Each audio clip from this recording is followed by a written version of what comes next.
High court द्वारा आरोपी को बेल मिलने पर पीड़िता ने बताया गलत। बताते चले कि अजमेर की रहने वाली डिंपल बदलानी, जो विगत कई वर्षों से मुंबई में रहती है, उन्होंने बताया कि लगभग 3 महीने पहले अपने ऊपर हुए अन्याय के खिलाफ गुहार लगाकर कोर्ट की शरण लेते हुए तन्मय तिवारी की गिरफ्तारी कराकर जेल भिजवाया था।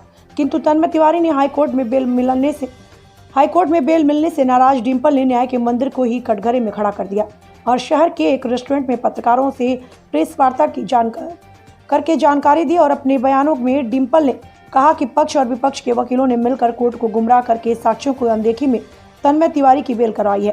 साथ ही साथ उन्होंने कहा कि मैं कोर्ट के जजमेंट का रिस्पेक्ट भी करती हूं, क्योंकि हाई कोर्ट के जज ने जो भी जजमेंट दिया है वकीलों द्वारा रखे गए साक्ष्य को देखकर दिया है, जो पूरी तरह असत्य है। क्योंकि हाई कोर्ट ने जो दोनों पक्षों के वकीलों में मेंशन किया है कि मुझे 17 लाख मिल गया है, यह मेंशन भ्रमित था। मेरे अकाउंट में 1 भी रुपया नहीं आया। डिंपल बदलानी ने साथ ही साथ ये भी कहा कि कोर्ट को गुमराह करके तन्मय तिवारी को बेल मिली है और मैं उसके खिलाफ रिट दायर करके अपने साथ हुए अन्याय के लिए कोर्ट से फिर से गुहार लगाऊंगी और जब तक न्याय नहीं मिल रहा जाता तब तक मैं अपनी लड़ाई लड़ती रहूंगी।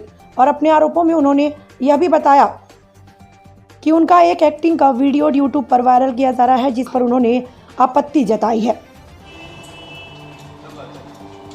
क्या नाम है आपका? मेरा नाम डिंपल बदलानी है। कहाँ की रहने वाली हैं? मैं अजमेर की निवासी हूँ, लेकिन मुंबई रहती हूँ अभी। क्या है पूरा मामला जो आप आज प्रेस वार्ता कर रहे हैं?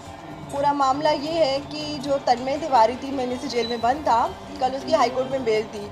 तो हाईकोर्ट में जो चीज़ें उन्होंने जज के सामने मेंशन की है वो सारी गलत चीज़ें हैं कि उन्होंने मेरे पैसे 1,70,000 दे दी, जबकि मेरे अकाउंट में आया ही नहीं है पैसा। उन्होंने जज को भी मतलब अलग तरीके से पेश किया गया एडवोकेट के थ्रू, और अंदर ही अंदर सारे एडवोकेट्स मिले हुए थे जो मुझे पता नहीं था, और जो मेरे ही वकील से मुझसे पैसे ले रहे थे और वहाँ पे उनके साथ मिले हुए थे ऐसा।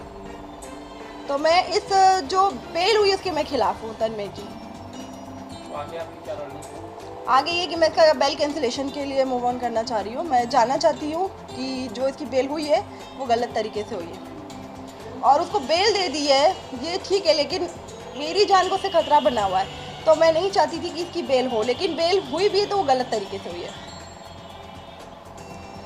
और मेरे साथ जो उसने मुंबई में किया है 1.5 साल से, शायद ये सबको सच पता है, नहीं पता, मुझे नहीं पता है।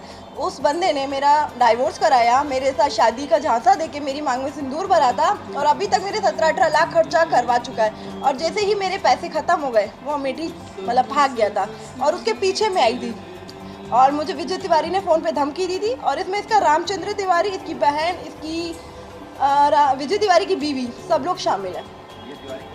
विजय तिवारी इसका तन्मय का बड़ा भाई है, और मुझसे ये लोग फ़ोन पे बात करते रहते थे हमेशा। जैसे ही पता पड़ा मेरा पैसा ख़त्म हो गया, ये गायब हो गया था तन्मय। कब से आपसे मुलाकात की इसकी तन्मय?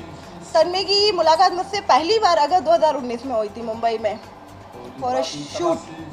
तब आप मैरिड हुई? यस, मैं बहुत हैप्पीली मैरिड लाइफ थी मेरी। 14 ईयर्स का मैरिड मतलब मेरा रिलेशनशिप था मेरे हस्बैंड से। तो ऐसा क्या हो गया कि आपको इनकी तरफ देखना पड़ा?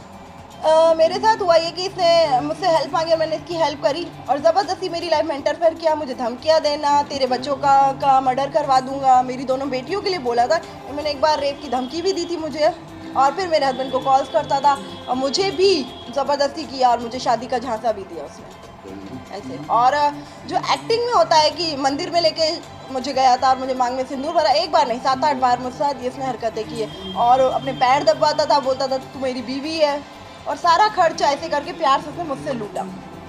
और इस हर चीज़ का मेरे पास प्रूफ है जो मैं बोल रही हूँ, बिना प्रूफ के मैं कोई बात नहीं बोल रही हूँ। तो आपने प्रशासन से भी इसकी शिकायत की?